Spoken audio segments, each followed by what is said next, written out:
Good morning, everyone. We've traveled pretty far for this video, but we are in one of my favorite locations ever to just drive. And that's one thing that I noticed I haven't done with you guys and this M4. And that's just drive. I've documented the whole entire build process. We've taken it to SEMA. We've done a lot of amazing things with this car, and we've achieved what we wanted. But one thing I haven't gotten to share with you guys is how amazing of a driving experience this car is.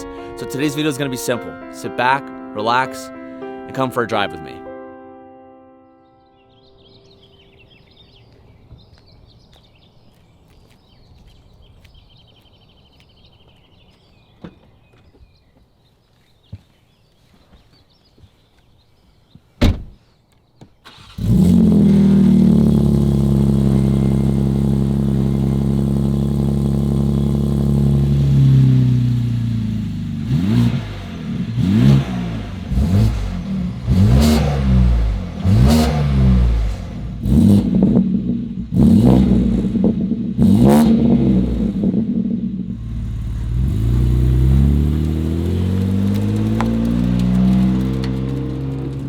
I haven't done a video like this in such a long time. If you guys have been watching this channel for years, like it literally would have to be years at this point, I used to film vlogs like this so much, and I used to love doing them. So it feels pretty good. It feels pretty comfortable to be back here in the seat. And I really wanted to talk about why I built this M4 the way that we did, because it gets a lot of mixed reviews from people online. And I think that's because they just don't understand the real story. About 3 to 4 years ago, I had a Ferrari 458. I loved that car. And I had the opportunity to get a 458 GT3 retired body kit and throw it on my Ferrari. That whole process was really fun, and I really enjoyed the way that it made the car look, and it made it stand out. It made it unique. At the time, there was, I think, 3 in existence, and I was number 3. Nothing looks cooler than GT3 cars. It's the street car that everyone wants with a crazy body kit on it, aero, a different engine setup. It's the pinnacle of cool when it comes to cars. So the thought of taking that aspect and putting it on a street car is one of the coolest visions a car can ever achieve. A year or two after getting rid of the 458 GT3 car that we built, I knew I wanted to do another one, but I didn't know what it would be, because there's only so many cars out there that actually exist in a GT3 form. And at the start of 2020 is when the M4 GT3 actually came about. So I set out to go ahead and get the G82 of my dreams, which is this individual British racing green, orange khaki interior, carbon roof, carbon buckets, carbon interior, competition. It's the works. It is better than almost any other car that I've ever owned. It has the performance of a supercar, but has the convenience of an everyday car with cup holders, heated seats, storage compartments, where with every other Lambo and exotic that I've ever owned, you really lack those things when it comes to a day-to-day aspect, and it weighs on you after a certain point.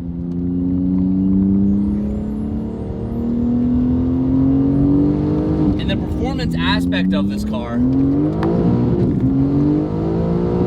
is truly dangerous.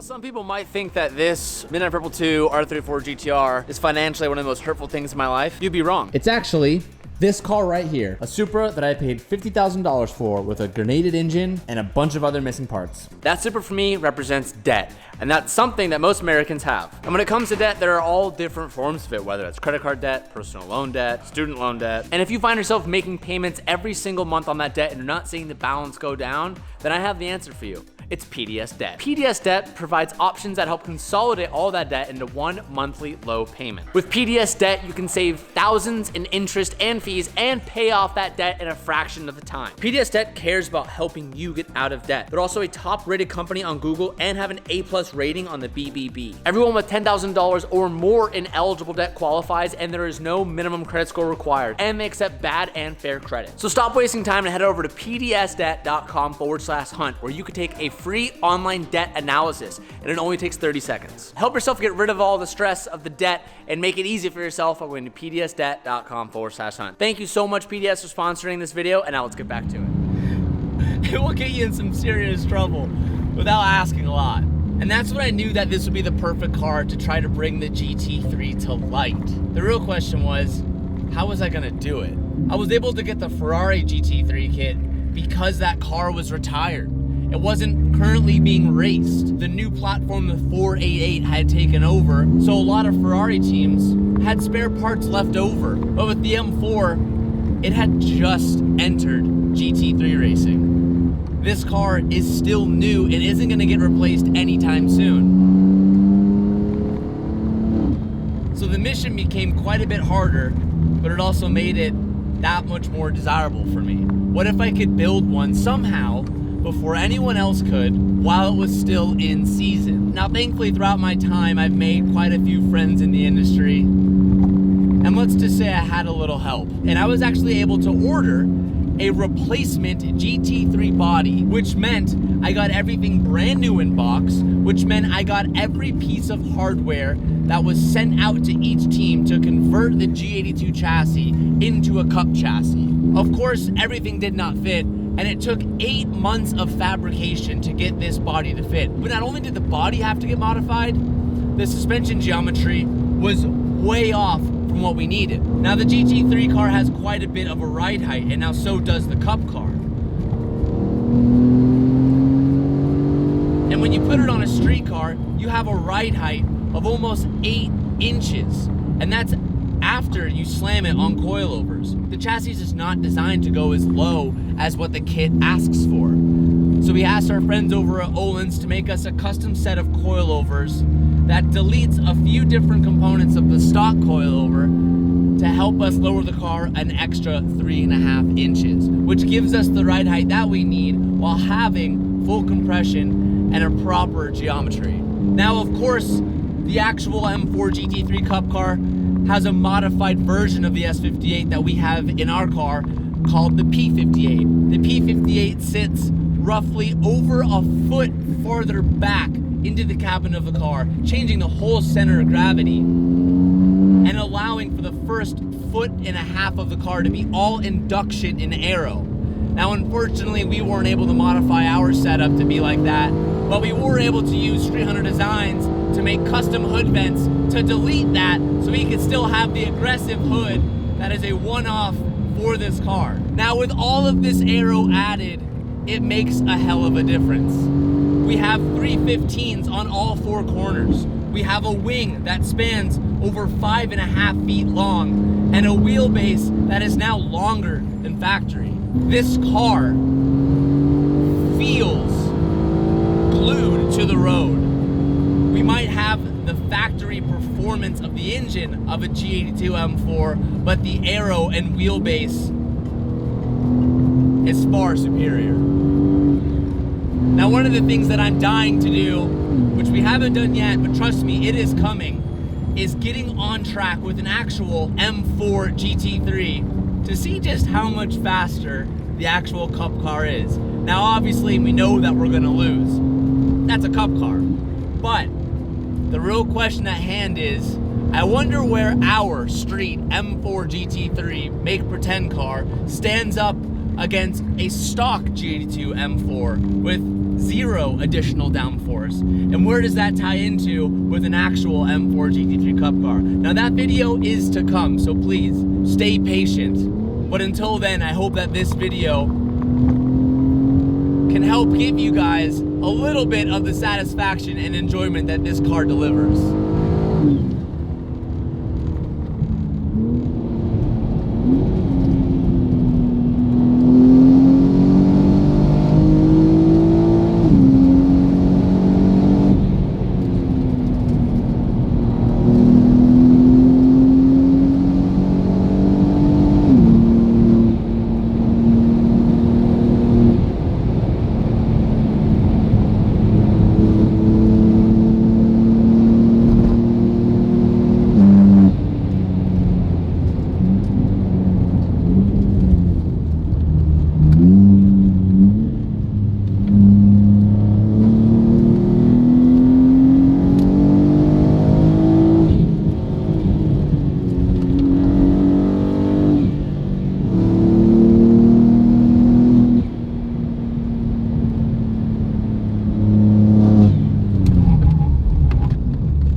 That right there is something that I need to do way more often, and quite frankly, I used to do a lot more.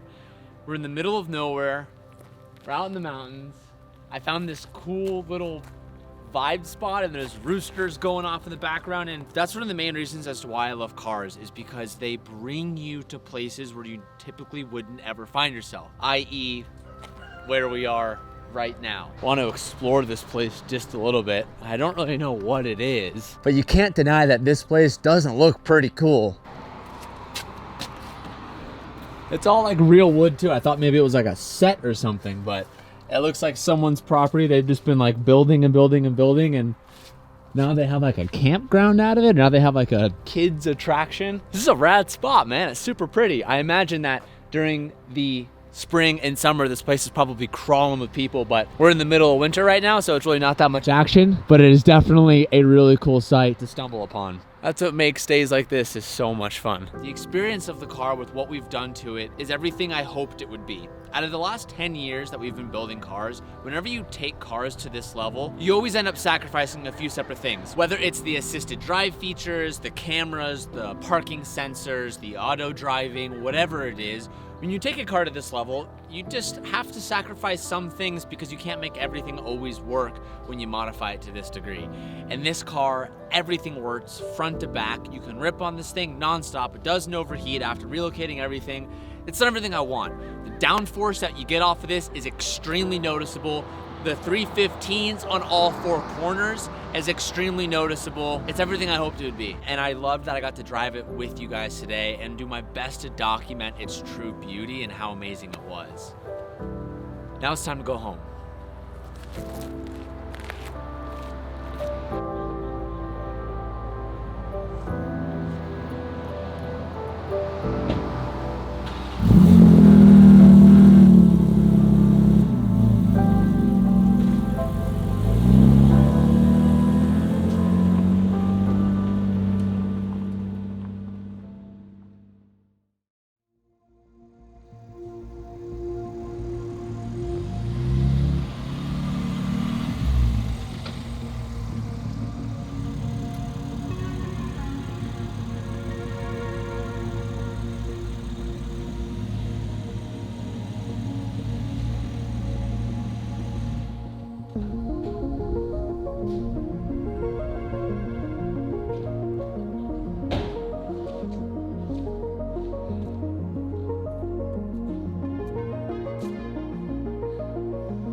And with that, thank you guys so much for watching. Peace out and keep moving.